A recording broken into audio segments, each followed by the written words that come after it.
Hello Scorpio, Sun, Moon, Rising. Na reading para sa'yo.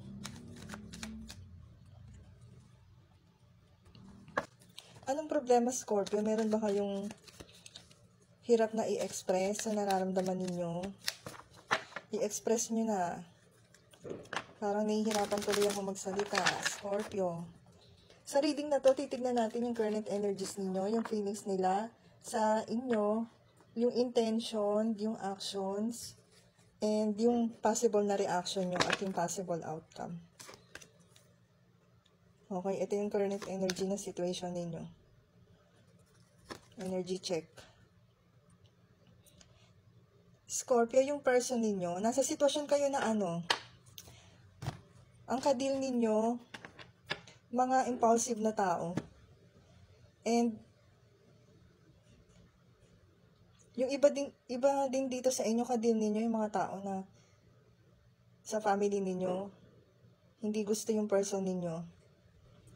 So, kayo, nahihirapan kayo mag-decide kung ano ba yung susundin ninyo. Yung gusto nyo o yung sa family ninyo kasi naapektuhan yung relationship ninyo.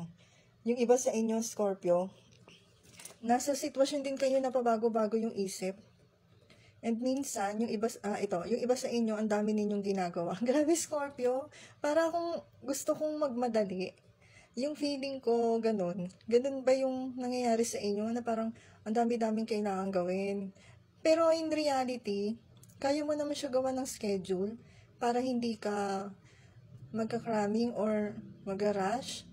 Yung iba sa inyo, masaya kayo na ganito yung routine ng energy ninyo. Na lagi kayong, kapag last minute na, doon lang biglang kikilos, and then nagmamadali. Gusto ninyo yung feeling na inaapuran ninyo yung sarili ninyo. Parang nandun yung challenge sa inyo. Yung iba sa inyo, Scorpio, nasa connection na hindi nyo alam na may third party kayo.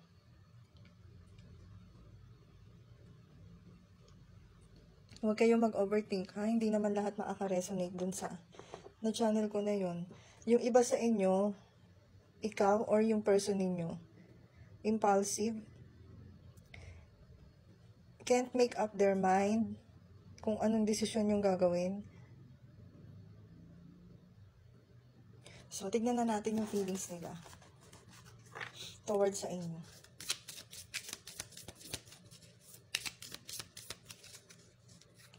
Feelings ng person. The butterfly, relationship evolving in the next phase. Healing the inner child growth.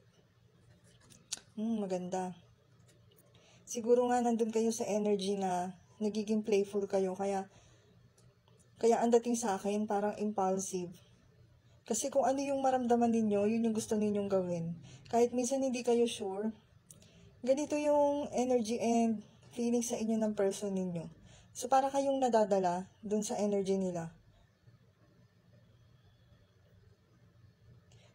Yung person ninyo, ang iba dito, nasisense ko na sila yung tumutulong para ma-heal nyo yung inner child ninyo. Baka sila yung nag-i-invite sa inyo sa mga activities para mag-enjoy kayo, na para kayong bata. Excuse me. Tignan natin yung intention nila.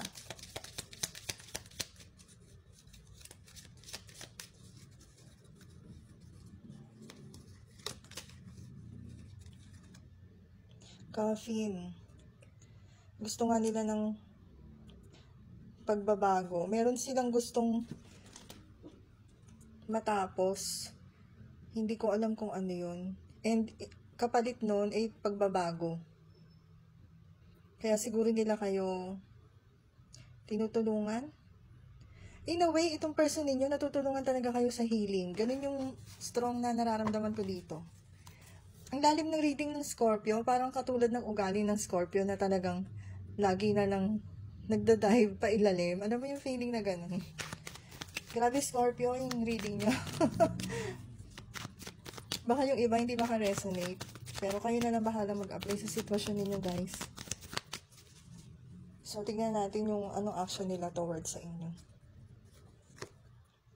Guys, nararamdaman ko napaka-supportive ng person ninyo. Supportive sila sa inyo.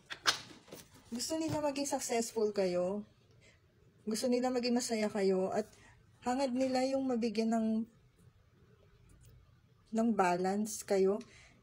Parang gusto nila yung presence nila makapag-balance sa sitwasyon ninyo. Yung mapupunan nila yung kulang sa'yo. Ganun yung nararamdaman ko dito. Ang bait ng person nyo. Gusto nila makapagbigay sa'yo ng opportunity na sila lang yung makakagawa nun, guys. Nire-recognize nila. Siguro, ina-acknowledge din nila or pinupuri nila kayo dun sa mga magandang ugali ninyo or sa mga success ninyo. Gusto rin nila makakita ng success dito sa connection ninyo. Tinitignan nila itong connection ninyo as successful or magiging successful na makakapagbigay ng bagong opportunity para sa inyong dalawa. Tingnan natin yung possible reaction nyo dito.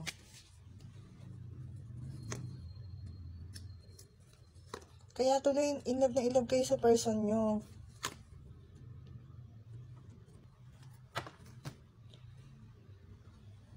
Possible reaction nyo, ganun nga. In love na in love kayo sa person nyo. At mas nahuhulog pa yung loob ninyo sa kanila. Dahil sa ginagawa nila sa inyo. Nakafocus sila sa pagbibigay ng happiness sa inyo. Yung reaction ninyo, parang ito na yung tao na gusto nyong makasama dahil pakiramdam ninyo, stable yung connection ninyo at yung tao na to sa buhay nyo. And dito din, natututo rin kayo na mahalin yung sarili nyo. Kumbaga dito, nararamdaman mo yung strength mo, mas nade-develop. Dahil sa pinapakita ng person mo, nare-realize mo din na kaya mo ring i-lead yung connection ninyo or ikaw as a leader sa sarili mo, sa ibang tao. Ang ganda na influence ng person mo, Scorpio. Congrats sa'yo. Pero baka hindi nyo pa yan, yung iba sa inyo, ganun nararamdaman ko, hindi nyo pa nakikita sa person ninyo yung ganito. Parang Scorpio ang pakiramdam ko. Yung person ninyo,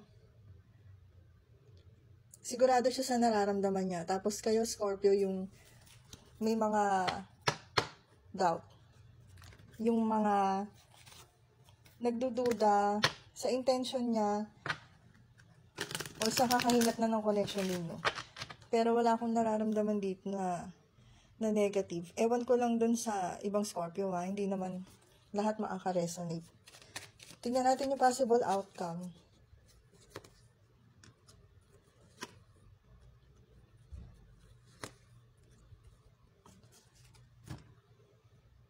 Scorpio, ma-overcome ninyo itong pag-overthink ninyo. Dito sa person na to, matututo kayong ibaba yung walls na build up ninyo over time dahil sa mga hindi magagandang experiences ninyo sa ibang tao, sa past. Sila yung tutulong sa inyo na ma-break yun. And yung iba sa inyo, natutulungan kayo nitong person na to na mag-set ng boundaries. Dahil sa pag-overthink ninyo, maaaring makipaghiwalay kayo kahit hindi tama yung dahilan. Yung iba sa inyo, overall, ma-overcome niyo lahat ng obstacles sa connection ninyo and magiging successful kayo moving forward. Thank you, Scorpio. Kung gusto mo ng private reading, i-PM mo ko.